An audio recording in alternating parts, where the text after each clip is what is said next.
Cette vidéo a pour but de te faire gagner 5 ans d'expérience entrepreneuriale puisque je vais te dévoiler tous les échecs et toutes les réussites que j'ai eues avec ma marque artisanale L'Essence pendant 5 ans. À la fin de cette vidéo, tu pourras donc avoir une liste complète d'erreurs à éviter pour ta propre entreprise artisanale. Pourquoi je me suis lancée dans l'entrepreneuriat? Déjà, il faut savoir que j'ai fait des études en école de commerce, donc évidemment, c'était pas très loin de tout ce qui est vente, gestion de projet, entrepreneuriat, et j'ai même fait une filière en dernière année entrepreneuriat. Donc oui, c'est déjà quelque chose qui pour moi me tenait à cœur. J'ai fait 3 années d'études et après je suis directement allée dans le bain du travail. J'ai travaillé près d'1 an et demi, 2 ans dans l'écosystème un petit peu du numérique, des startups, et je côtoyais des entrepreneurs. J'ai eu envie de faire un changement et de m'éloigner de tout ça, de tout ce côté nouvelles technologies, intelligence artificielle. J'avais vraiment envie de retrouver plus de concret et donc je me suis dit bah ok, arrêtons de réfléchir, lançons-nous, et je me suis lancée du coup comme ça dans l'artisanat en créant ma marque L'Essence. Je me suis donc lancée avec peu de connaissances dans le métier d'artisan en tant que tel, mais j'avais une grande soif d'apprendre. J'avais pour mission d'apprendre en autodidacte, en regardant des vidéos, en lisant des livres, en faisant tout ce que je pouvais faire en autodidacte pour m'améliorer, pour apprendre les compétences techniques de la bijouterie. J'ai eu la chance de partir avec une aide pendant 2 ans de Pôle emploi pour me lancer, puisque comme j'avais travaillé en salarié avant, eh bien j'avais cotisé suffisamment pour avoir le droit à une aide. Ça m'a aussi aidé à être en confiance et à avoir du temps pour lancer mon projet. Comme à l'époque, il n'existait pas forcément de formation adaptée pour apprendre le métier d'artisane et comment on fait pour vendre ses créations, je me suis tout simplement lancée avec pour mission de tester plein de choses et de voir un petit peu ce qui allait marcher et ce qui allait me correspondre. Donc c'est un peu dans cet état d'esprit-là que je me suis lancée en 2019, en mars 2019, en créant ma marque L'Essence. Je vais donc t'expliquer année après année de développement de ma marque L'Essence, toutes les réussites que j'ai eues et tous les échecs que j'ai eus au fil du temps. C'est parti pour la première année, l'année 2019. L'année 2019, je dirais qu'elle pourrait se résumer à lancer mais faucher. Et tu vas comprendre pourquoi. Première chose, je peux me féliciter d'avoir lancé très rapidement une première collection. Certes, c'était pas parfait. Tu vas voir que finalement ça fait aussi partie de mes échecs, mais c'est une très bonne chose de se lancer très rapidement. Comme ça, j'ai pas tergiversé, j'ai pas laissé mon cerveau me dire que j'allais pas y arriver, que j'étais nulle, etc. J'ai fermé un petit peu cette petite voix négative dans ma tête et je me suis lancée. Et c'est la chose la plus importante à retenir déjà en entrepreneuriat, c'est que pour chacun des projets qu'on a, il faut se lancer, être dans l'action. Tant qu'on n'a pas fait les choses, on peut pas se rendre compte de si ça peut marcher, pas marcher, et des résultats que ça peut nous apporter. Le bilan de cette première année, en termes de réussite, c'est aussi que j'ai testé plein de choses et c'est quelque chose d'assez positif finalement, parce que quand on se lance, même si on écoute les conseils à droite à gauche, même si on a des idées de ce qui se fait, on peut pas savoir ce qui nous correspond avant d'avoir testé. J'avais lancé un compte Instagram, j'avais créé un site internet, j'avais commencé à faire plein de choses. J'ai testé moi-même les photos de mes produits. Donc même si tout n'était pas parfait, au moins c'était fait. Et j'ai une phrase très importante que je répète très souvent, mieux vaut fait que parfait. Et je pense qu'en première année de lancement, quand on se lance, c'est la phrase la plus importante à retenir. La dernière réussite que je peux mettre en avant sur cette première année, c'est assez symbolique et assez importante. Tu vas voir que ça va compter pour les années qui suivent après pour ma marque. Je me suis rendu compte dès le début que j'allais avoir besoin des autres et que ça allait être intéressant de miser aussi sur les partenariats. Donc dès la première année, je suis sortie de ma zone de confort, clairement, et j'ai été demandée à différentes personnes, à différentes influenceuses, à différentes marques, des partenariats. Évidemment, j'ai eu beaucoup de non, j'ai eu beaucoup de refus, mais tu vas voir que tout ce travail finalement que j'ai fait en 2019 paiera un peu plus tard. Les erreurs que j'ai fait sur cette première année 2019. Alors déjà, j'ai commencé dès le départ à aller en coworking et donc payer un loyer d'atelier. C'est quelque chose que je mets dans la catégorie des erreurs parce que ça m'a fait perdre beaucoup d'argent. Alors certes, c'était positif pour le côté social, j'étais avec d'autres créatrices, d'autres entrepreneuses, et ça m'a forcément aussi aidé quelque part à me mettre dans ce bain de l'entrepreneuriat, à me mettre un peu dans les bonnes énergies finalement pour entreprendre, mais ça m'a fait perdre clairement beaucoup d'argent. J'avais beaucoup de charges liées à ce coworking et finalement ça ne me rapportait pas en termes monétaires quoi que ce soit. Deuxième échec, c'est que j'ai communiqué un peu partout et nulle part à la fois, parce que c'est malheureusement souvent le cas quand on essaye d'être partout en termes de communication, il n'y a rien qui marche vraiment, notamment sur Instagram. Clairement, mon compte était lancé en 2019, mais pendant de nombreux mois, il n'a servi strictement à rien. Les erreurs aussi que j'ai faites au niveau technique. Je me suis lancée dans la bijouterie en étant autodidacte et c'est une très bonne chose en soi. Je pense que ça peut amener plein de choses positives aussi d'être autodidacte dans un métier artisanal. On sort un peu des sentiers battus et on a des idées aussi de choses techniques qui nous viennent à l'esprit. qu'on n'aurait peut-être pas eu si on avait été formé de manière assez scolaire dans des formations type CAP par exemple. Évidemment, je partais un peu dans tous les sens. J'ai testé des techniques très complexes dès le départ sur ma première collection. Et ça, c'était pas vraiment une bonne idée parce que mon temps de fabrication, du coup, il était mal calculé. Je passais beaucoup trop de temps à fabriquer un seul produit. J'avais aussi beaucoup d'erreurs, évidemment, parce que je faisais beaucoup d'erreurs techniques. Et finalement, je me rendais compte que je mettais 4 fois plus de temps que prévu. Donc ça, évidemment, ça fait partie des échecs. Mais on va dire c'est la vie quand on est autodidacte. J'utilisais aussi beaucoup trop de matières premières. Ça, c'est quelque chose qu'on peut noter. C'est que quand on se lance en termes de première collection, il faut aussi essayer d'être rentable le plus rapidement possible. Donc, en termes de matières premières, c'est aussi quelque chose de stratégique à calculer, de pas forcément utiliser trop de matières premières dans ses premiers produits, parce que si ça se vend pas, bah c'est de la perte finalement. J'ai fait aussi l'erreur de penser pur plaisir pour cette première collection qui s'appelait Nouvelle-Zélande, collection de produits que je mettrai à l'écran pour vous montrer un petit peu à quoi il ressemblait. Je suis vraiment partie à 100% de mes inspirations. Mais je pense que c'est quand même, ça fait partie de mes échecs parce que cette première collection, pour le coup, ne s'est pas du tout bien vendue. J'ai fait l'erreur de partir sur du monoproduit qui n'est pas forcément une erreur en soi parce que ça peut avoir plein d'avantages aussi de se concentrer sur un seul produit. Donc, moi, en l'occurrence, c'était les boucles d'oreilles. Mais j'ai fait des produits beaucoup trop niches. C'est-à-dire que le style de ces boucles d'oreilles était vraiment très particulier. Elles étaient assez lourdes, assez imposantes. Et donc, je m'adressais finalement à une toute petite partie de la population. Et comme j'avais une toute petite communauté, voire proche du néant, et que les premiers clients allaient clairement être mes proches, ben je m'étais pas facilité la tâche parce que mes proches aimaient pas forcément le style de bijoux que je proposais. Clairement, cette première collection n'a pas très bien marché. Autre échec de 2019, ma première année, je me suis concentrée sur les marchés créateurs. C'est le truc auquel les créatrices pensent en premier, faire les marchés.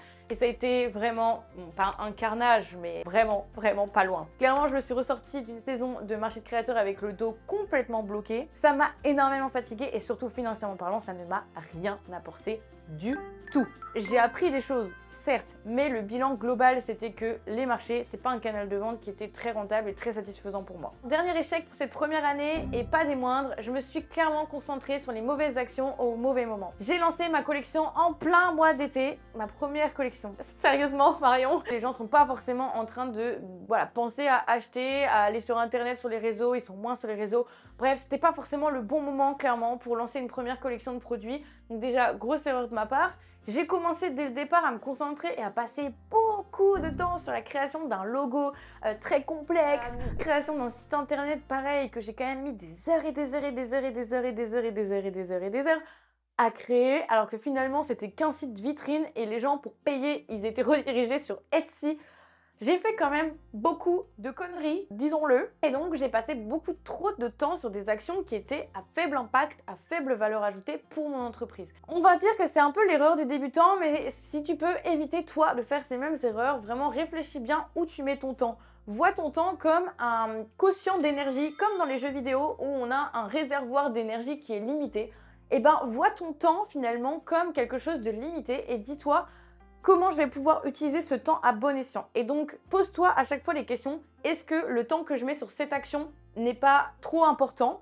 Est-ce que cette action est vraiment utile pour mon entreprise? C'est vraiment des questions que je t'invite à te poser. Pour le bilan de ma première année 2019, donc comme on voit évidemment, il y a eu des réussites, oui, mais il y a eu aussi beaucoup d'échecs. Cette première année, j'ai vendu que très peu de bijoux. Alors, je pourrais quand même le mettre évidemment en réussite. J'ai vendu des bijoux, clairement. Mais je pense que c'était important de retenir aussi tout ce que j'ai pas forcément fait de bien pour que toi, dans ton entreprise, tu puisses ne pas refaire les mêmes erreurs. Pour que tu comprennes un petit peu mieux et bien dans quel contexte s'inscrivent ces réussites et ces échecs, je vais te parler un petit peu de mes constats et de mon bilan de cette première année. Déjà, j'ai pu faire le constat que je voulais pas faire que ça, que je voulais pas avoir ma marque à 100% parce que ça ne me correspondait pas. J'ai découvert clairement que j'étais ce qu'on peut appeler une multipotentielle. J'avais envie de faire plein de projets en même temps et c'est ça qui était ma zone de génie, c'est ça qui me faisait vibrer au quotidien. J'étais pas que sur Elle-Essence, j'avais aussi lancé un projet d'épicerie zéro déchet avec mon conjoint Valentin et on a en 3 mois sorti de terre un nouveau concept, un nouveau commerce. On a dû aller chercher nos fournisseurs nous-mêmes, aller commander des produits, se lancer dans un tout nouveau domaine qui est le commerce physique, le commerce alimentaire. Ça a été aussi une première année très intense. C'est là que je me suis découvert clairement que j'aimais ça, être sur plusieurs projets à la fois et que j'avais pas envie de garder que ma marque Elle Essence, mais que j'avais bel et bien envie d'avoir plusieurs projets en même temps, plusieurs métiers en même temps. Deuxième année, est-ce que ouvrir un atelier boutique c'était une bonne idée? Et oui, la deuxième année, en année 2020, j'ai ouvert un atelier boutique et ça je peux quand même le citer comme une première réussite. Je me suis posé la question avec une autre artisane que j'ai rencontrée dans ce coworking si c'était pas une bonne idée d'ouvrir notre propre atelier boutique, de louer finalement un local où on pouvait fabriquer et d'avoir une petite partie boutique vitrine pour que les gens qui passent dans la rue puissent aussi venir nous acheter nos créations. En même temps, dans cet atelier boutique, on vendait aussi des créations de d'autres personnes, donc on faisait du dépôt-vente de quelques artisanes triées sur le volet qui étaient des copines à qui on adorait le travail. On a réussi à le lancer alors que j'avais pas vraiment de garantie financière. Le loyer aussi de l'atelier boutique était pas forcément très élevé. C'était quand même une belle opportunité. Évidemment, on a investi pas mal d'argent pour le décorer, pour l'installer, pour faire du stock aussi, parce qu'on lance pas une boutique sans avoir un minimum de stock à montrer dans l'espace boutique. Donc oui, ça a été quand même encore une fois pas mal d'argent à sortir. Heureusement que j'avais Pôle emploi et des aides pendant cette période. Donc j'ai encore une fois beaucoup investi sur ce début de deuxième année dans ce local, mais on peut dire quand même que c'est une réussite. Je suis assez fière d'avoir ouvert un lieu physique à Montpellier. Je peux aussi me féliciter d'avoir testé pas mal de choses, de plus en plus axées sur la vente en ligne, parce que j'ai testé la revente de mes produits sur différentes marketplaces. Pour ne citer que quelques-unes, il y avait Empreinte, WeDressFair, ici présent, j'en avais testé plusieurs, avec plus ou moins de réussite, clairement, je te reparlerai après, mais en tout cas, je me félicite d'avoir testé, parce que si j'avais pas testé ça, je saurais pas à l'heure actuelle si c'est intéressant ou pas de le faire. J'ai aussi réussi à pivoter sur mon style artistique, j'ai écouté mes envies, évidemment, mes inspirations artistiques, tout en prenant en compte le marché du bijou, ce qui plaisait, ce qui était à la mode, ce qui était tendance, et j'ai essayé de faire des bijoux plus facilement achetables. Oui, je suis un petit peu sortie des boucles d'oreilles, j'ai commencé à proposer des bracelets, des colliers. J'ai sorti une deuxième collection Laos que j'ai beaucoup plus pris le temps de travailler avec beaucoup moins de dépenses de matières premières, beaucoup moins de difficultés techniques aussi. Il y avait quelques modèles qui étaient plus complexes à fabriquer, mais globalement, j'ai pris en compte ce facteur-là dans la deuxième collection et j'ai essayé de limiter les risques techniques. Donc évidemment, j'ai eu une grosse phase de prototypage que j'avais pas eu en amont sur la première collection.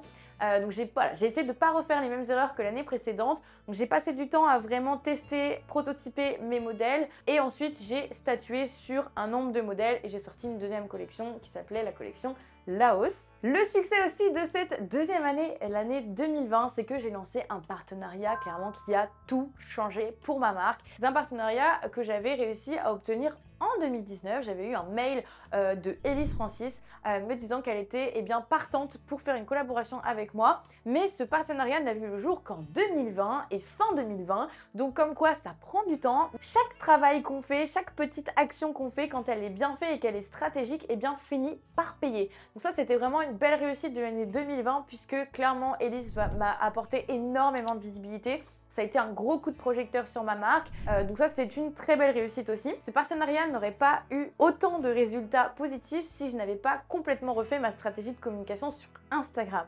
Et oui, en année 2020, je me suis rendu compte évidemment que ce que j'avais fait en 2019 n'avait servi à rien. Il se passait absolument rien du tout sur mon compte Instagram. Donc j'ai pris les choses en main, je me suis posée, j'ai repris un peu les leçons que j'avais apprises à l'école sur la stratégie marketing de manière générale quand on a une entreprise. Et je me suis construit une vraie stratégie marketing adaptée à l'artisanat, à ce que je faisais moi, c'est-à-dire des bijoux 100% fait main. Ça a payé puisque comme j'ai mis en place une stratégie qui était cohérente, j'avais une vitrine pour ma marque qui était cohérente, bien lorsque le partenariat avec Élise est sorti en fin d'année 2020, ça a fait exploser ma marque. Ça a fait que les gens ont été intéressés par mon travail, ont voulu acheter plein de produits sur ma boutique, sont restés et ont été fidèles, tu vas voir, les années qui ont suivi. Pour les échecs de cette année 2020, aïe aïe aïe, eh bien oui, l'atelier boutique c'était une belle réussite, sauf que clairement c'était un projet qui, financièrement parlant, ne m'a rien apporté. Et ça c'est vraiment une chose importante à prendre en compte, c'est que il n'y a pas que le chiffre d'affaires qui compte. Certes, j'ai fait plus de chiffre d'affaires grâce à l'atelier boutique, puisque j'ai vendu aussi en physique, sauf qu'en termes de résultats financiers derrière, de bénéfices purs et durs, c'était ISO. Ça veut dire que l'atelier boutique me rapportait autant de bénéfices que me coûtait en charge. Donc je faisais suffisamment de ventes grâce à l'atelier boutique pour couvrir les dépenses liées à cet atelier. Dépenses de loyer, dépenses d'électricité, dépenses d'assurance. Mais là-dedans, je comptais pas pour autant le temps passé. Parce que c'est une charge aussi à prendre en compte, c'est que quand on a un commerce physique comme un atelier boutique, c'est énormément de charge mentale. On doit être disponible dès qu'un client rentre dans la boutique. C'est des horaires d'astreinte qu'on avait mis en place avec ma collègue Toshiko. Dès qu'un client rentre dans la boutique, il faut l'accueillir. Et ça veut pas dire pour autant que ce client va acheter. Aussi en termes d'échecs cette année-là, on peut dire que j'ai misé sur les mauvais chevaux. Clairement, Etsy, j'avais prévu, comme je te l'ai dit en 2019, de lancer un site vitrine, donc un site web WordPress sur lequel je disais qui je suis, quelle est ma marque, etc. Et quand on cliquait sur l'onglet boutique, on atterrissait sur Etsy. Grosse erreur! Etsy n'était absolument pas la bonne plateforme pour moi et je t'invite d'ailleurs à regarder la vidéo complète Etsy, pourquoi j'ai fermé ma boutique, que je mettrai en lien en haut si tu veux vraiment comprendre tout le parcours que j'ai eu avec Etsy. Clairement, ça ne m'apportait rien et finalement, les seules personnes que je réussissais à obtenir en termes de communauté, je les redirigeais vers Etsy. Donc, autant les faire payer sur mon propre site pour gagner évidemment plus de bénéfices parce que Etsy se prend une belle marge au passage sur chacune des ventes générées sur la plateforme. Erreur qui a été du coup réparée puisqu'en 2020, j'ai décidé de fermer ma boutique Etsy et de créer du coup cet espace vraiment de boutique WooCommerce sur mon site qui existait déjà, WordPress. Et en termes d'erreurs, et bien aussi la revente sur les marketplaces n'est finalement pas concluant puisque ces marketplaces évidemment vendent leur propre marque. Encore une fois, je pensais qu'en étant sur ces plateformes, j'allais récupérer des clients qui allaient aussi venir sur ma propre marque derrière, ce qui n'était clairement pas le cas. Un client qui venait d'une marketplace continuait à acheter sur la marketplace mais ne se souvenait pas vraiment du nom de ma marque à moi. Et au passage, ces marketplaces prenaient une belle commission. Donc ça a été aussi un échec. Quel était le contexte à côté de ma marque du coup en 2020 pour que tu puisses bien comprendre dans quel environnement j'ai fait évoluer ma marque en 2020. Alors, comme je te le disais, j'avais toujours mon commerce physique, l'épicerie zéro déchet. J'étais en train d'aider la moitié de la semaine mon conjoint. Je m'étais aussi lancée en coach pour entrepreneurs, coach marketing, parce que finalement, je me rendais compte en côtoyant différentes créatrices que j'adorais transmettre en fait ce que j'avais appris. Le bilan était très positif, évidemment, parce que j'ai gagné enfin des revenus de ma marque en année 2020. Donc ça, c'est quand même aussi une belle conclusion pour cette première année. Et la dernière conclusion de cette année 2020, c'est que finalement, la vente en physique, que ce soit avec le commerce épicerie zéro déchet que j'avais monté avec mon conjoint ou l'atelier boutique pluriel que j'avais lancé avec ma collègue Toshiko, je partageais mon temps entre les deux. Le contexte il était qu'en fait ça ne me correspondait absolument pas la vente en physique et même si j'adore être au contact des gens, même si c'est quelque chose que je fais avec facilité, ce n'est pas quelque chose que j'aime profondément. Et ça c'est vraiment quelque chose sur lequel je t'invite à réfléchir, c'est de faire la différence entre ce que tu fais facilement et ce que tu aimes faire. Parfois les deux sont liés, on fait quelque chose très facilement parce qu'en fait on est passionné et on aime le faire, mais parfois c'est pas lié pour autant. Donc le constat de cette année 2020, c'est aussi que la vente en physique, finalement, c'était pas forcément fait pour moi. Troisième année 2021. Et si je misais tout sur la vente en ligne? Les réussites de cette année 2021. Déjà, je peux dire merci Marion de t'être intéressée à la vente en ligne. Enfin!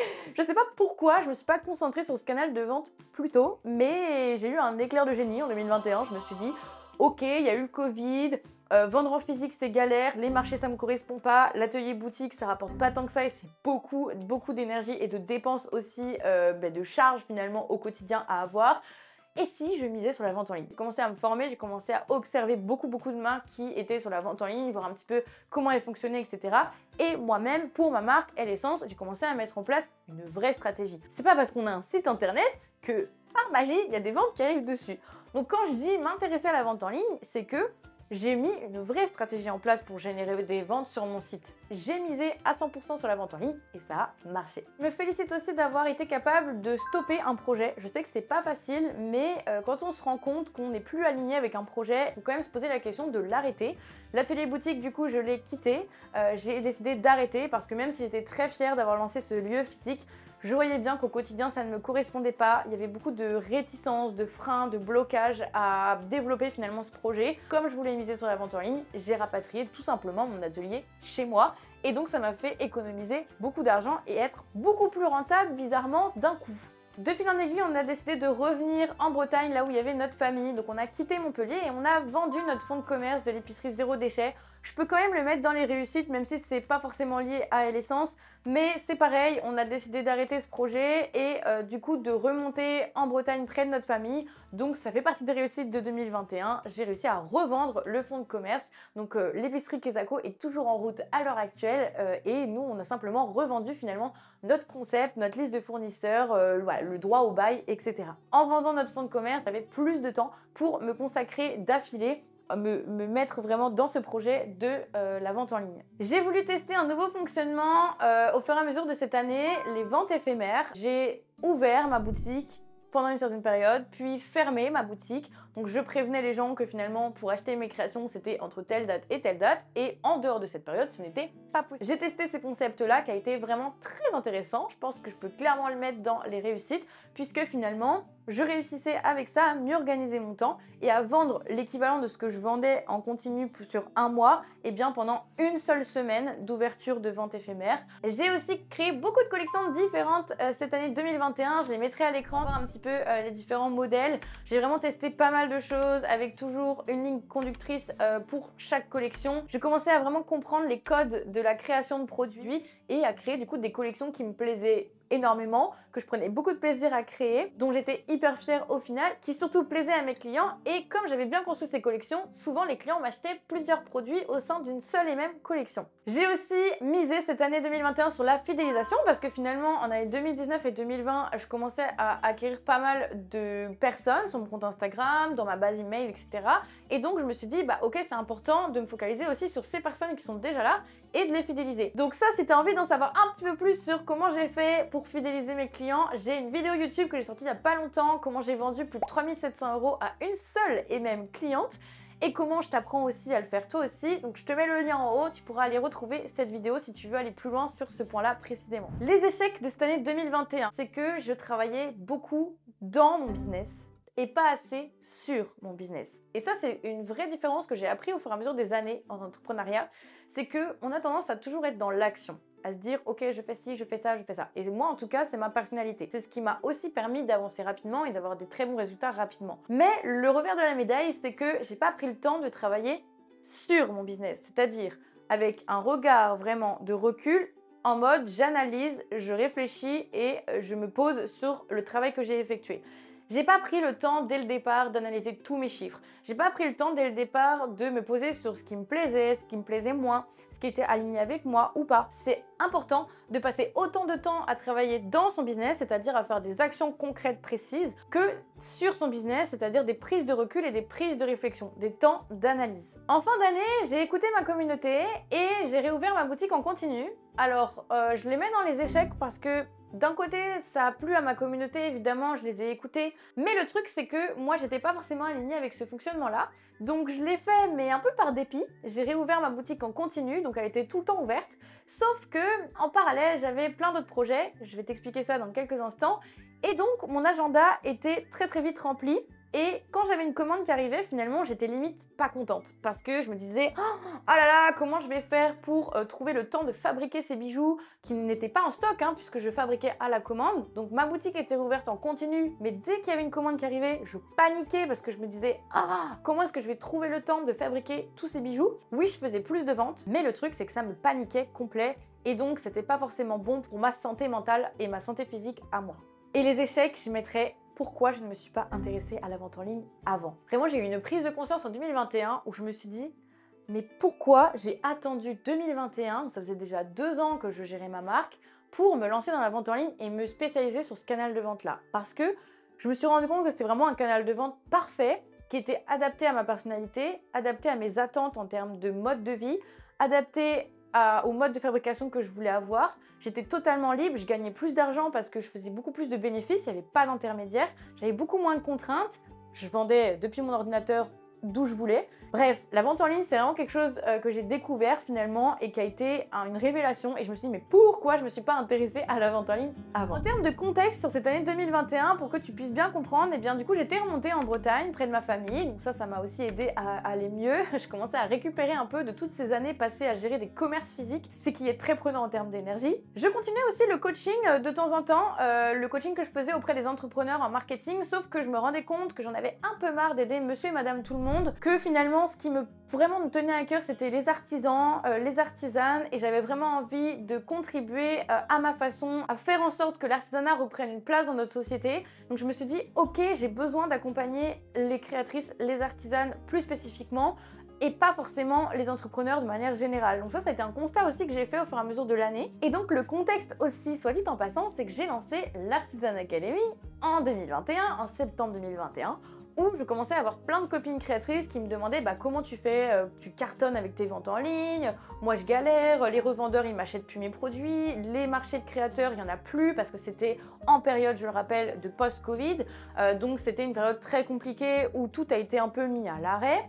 Et donc, je sentais que j'avais besoin d'aider ces créatrices, que ça allait m'épanouir et surtout que ça allait être utile parce que tous les conseils que je donnais au début gratuitement à mes copines, évidemment, étaient des très bons conseils et ça marchait pour elles. Je vais arrêter d'être coach pour entrepreneurs au sens large, mais je vais lancer ma propre école en ligne qui s'appelle l'Artisan Academy pour créer une formation complète que j'aurais trop aimé avoir moi en 2019 à mon lancement, pour éviter de faire tout un tas d'erreurs et pour partager évidemment toutes les stratégies qui sont testées et approuvées, qui fonctionnent quand on a une marque de produits fait main. Avant de te dévoiler tout ce qui s'est passé en 2022, qui a été la meilleure année de Elle Essence, ma marque artisanale, si tu veux éviter de faire les mêmes erreurs que j'ai fait et qui m'ont clairement ralenti dans le développement de ma marque, je t'ai concocté un cours 100% gratuit, un plan d'action simple en 3 étapes pour vendre tes créations et pour éviter de t'éparpiller et de partir dans tous les sens.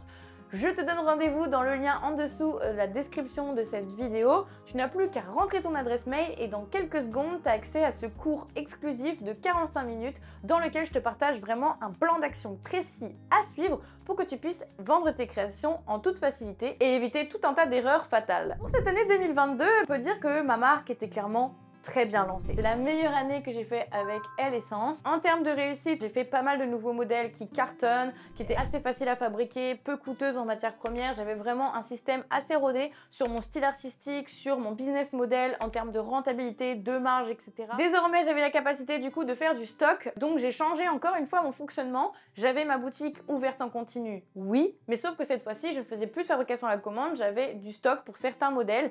Comme ça me permettait de mieux m'organiser au quotidien, d'être moins justement dans ce côté négatif.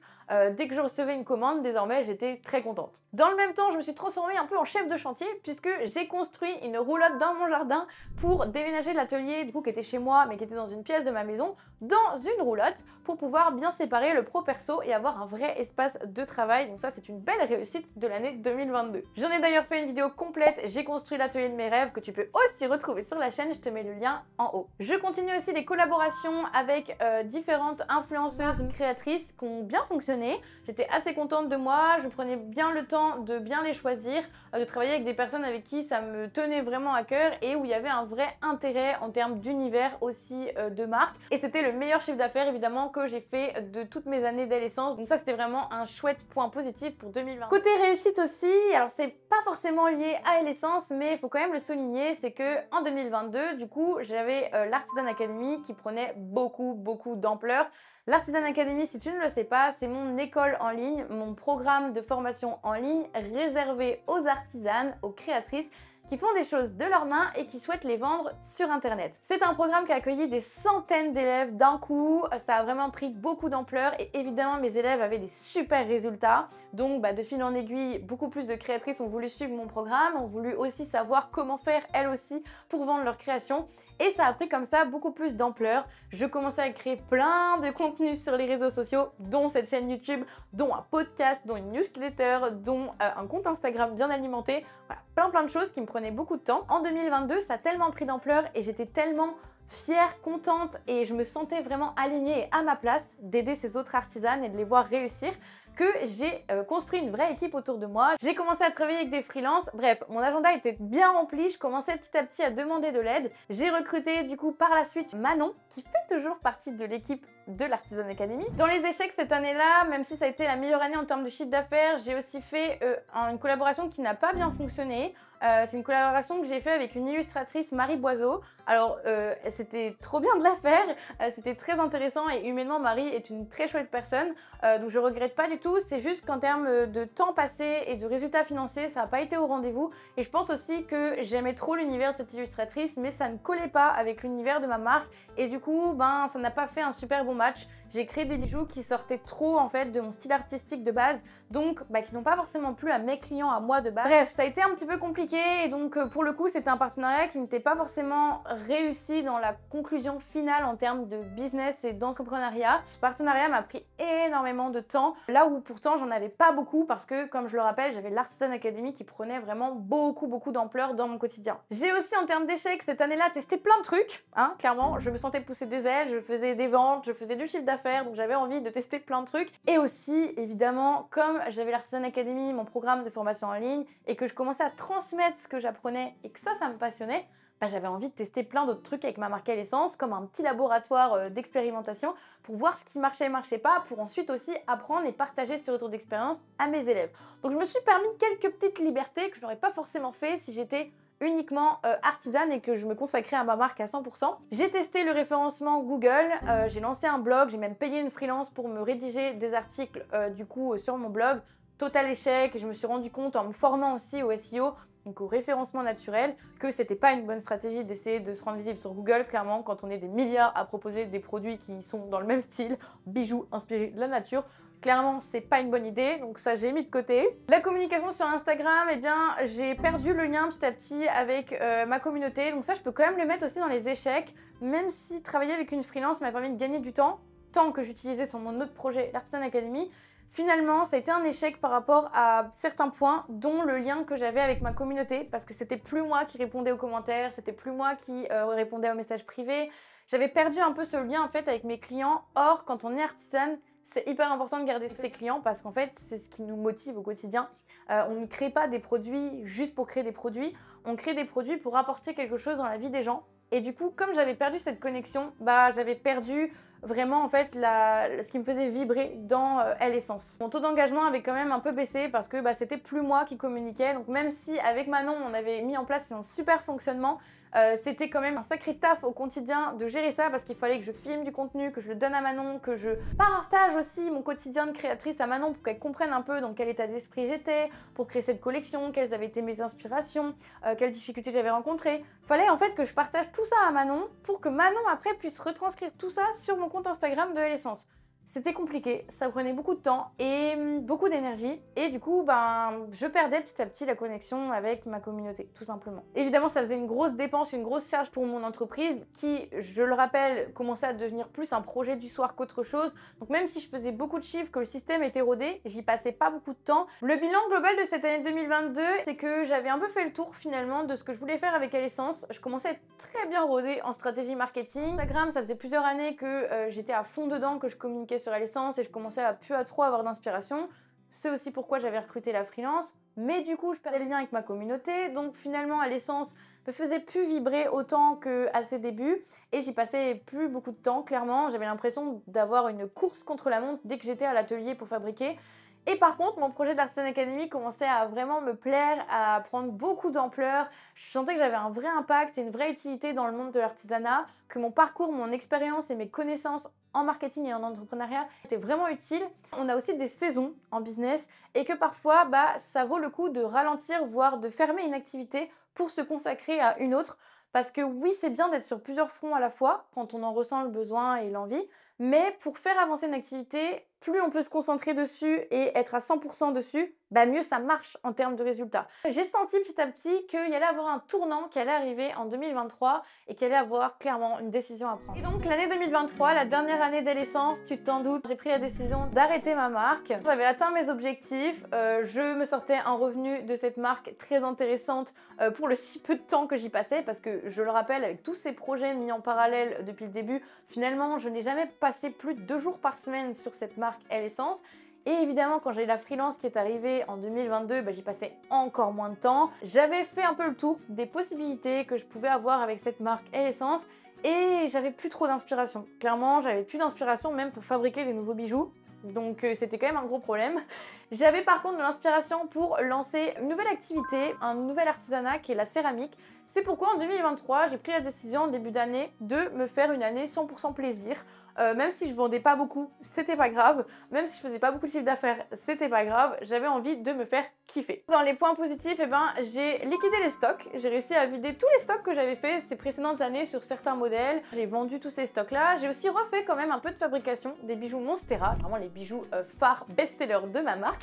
Et beaucoup m'ont demandé en message privé, donc je me suis dit, ok, avant d'arrêter ma marque, je vais satisfaire ma communauté, mes petits clients chouchous les plus fidèles depuis ces dernières années et je vais refabriquer une certaine quantité de bijoux Monstera. Donc j'ai fait ça, j'ai lancé la céramique qui est donc quand même aussi une belle réussite parce que pour le coup je partais de zéro sur cet artisanat là. J'avais décidé de modeler des pièces chez moi dans ma roulotte et je faisais cuire ces pièces chez une céramiste, une copine céramiste qui acceptait du coup de me prêter son four. Et j'ai sorti 2 collections de céramique qui ont été sold out en quelques heures, donc j'ai tout vendu en quelques heures, c'était vraiment un gros succès. En termes de chiffre d'affaires, c'était des produits avec un prix de vente beaucoup moins élevé, mais ces collections étaient quand même très rentables. Je vais te donner un petit peu quelques chiffres pour que tu te situes sur ce que j'avais réussi à atteindre finalement comme résultat. J'avais plus de 5000 abonnés sur Instagram, je générais des ventes toutes les semaines et j'ai évidemment une grosse période de vente en fin d'année. J'avais à peu près 45-50% de mon chiffre d'affaires annuel qui était fait sur la période de Noël. J'avais un taux d'engagement sur Instagram qui était très bon, j'étais autour des 4-5% d'engagement sur mon compte Instagram, ce qui est très bien en soi comme moyenne.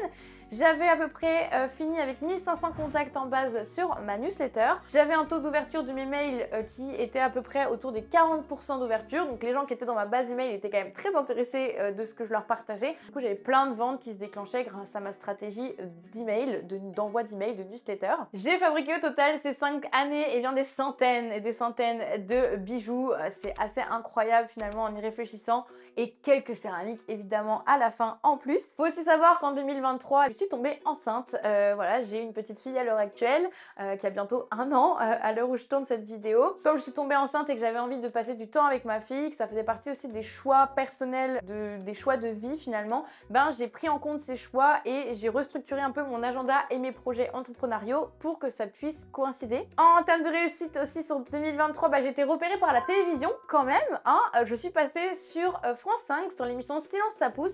J'ai d'ailleurs filmé une série de vidéos complètes, 3 vidéos qui t'expliquent comment j'ai été repérée par la télé, comment ça s'est passé après le tournage et quelles ont été les retombées chiffrées sur ma boutique en ligne. Donc n'hésite pas à aller voir ces 3 vidéos que je te mettrai à l'écran et aussi dans le i en haut ou en description de cette vidéo YouTube. Donc n'hésite pas à aller les voir. Pour terminer finalement sur ça, j'ai décidé d'arrêter à l'essence. J'ai fait un énorme lancement de fin pour liquider les stocks. Je crois que j'ai refait aussi un petit peu de fabrication à la commande de certains bijoux pour me faire plaisir sur la fin et j'ai décidé du coup de me consacrer à 100% sur l'Artisan Academy, mon école en ligne, pour faire en sorte que l'artisanat reprenne une vraie place dans le monde francophone et que être artisane et vendre ses créations devienne un métier accessible et très rapidement rentable. J'ai recruté dans mon équipe mon conjoint, mon frère qui travaille toujours aujourd'hui. Il y a Julien qui est derrière cette caméra qui m'aide à filmer toutes ces vidéos YouTube de la chaîne et mon conjoint qui m'aide sur la partie administrative financière. Je les ai recrutés en 2023 à 100% dans l'équipe, donc en tant que salarié. Donc on a vraiment créé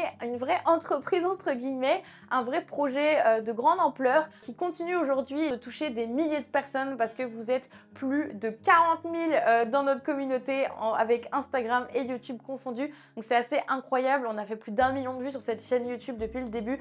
Donc merci à vous d'être ici et on est très heureux d'avoir un impact dans votre quotidien et de vous permettre de développer votre art, vos créations, votre business, vous aussi et de faire de votre passion créative un vrai métier rentable. Pour conclure cette vidéo, je dirais que l'entrepreneuriat c'est pas un sprint, c'est une longue randonnée, j'aime bien dire ça parce que quand on fait une randonnée, on sait à peu près vers où on veut aller, mais on sait clairement pas combien de temps ça va prendre et qu'est-ce qu'on va rencontrer en chemin. Et une randonnée, finalement, ça peut se continuer sur très longtemps. On peut enchaîner les montagnes, on peut vraiment faire de très belles balades, mais il faut persévérer. Vraiment, on ne sait pas ce qui va arriver, mais il faut persévérer. Il faut se dire que c'est du long terme, qu'il va se passer plein de choses pendant le chemin. Il va y avoir des échecs, des réussites, quoi qu'il arrive de toute façon. Il faut se dire aussi que le plus dur, c'était clairement de se lancer, de faire les premiers pas, de se dire « Ok, je lance ce projet ».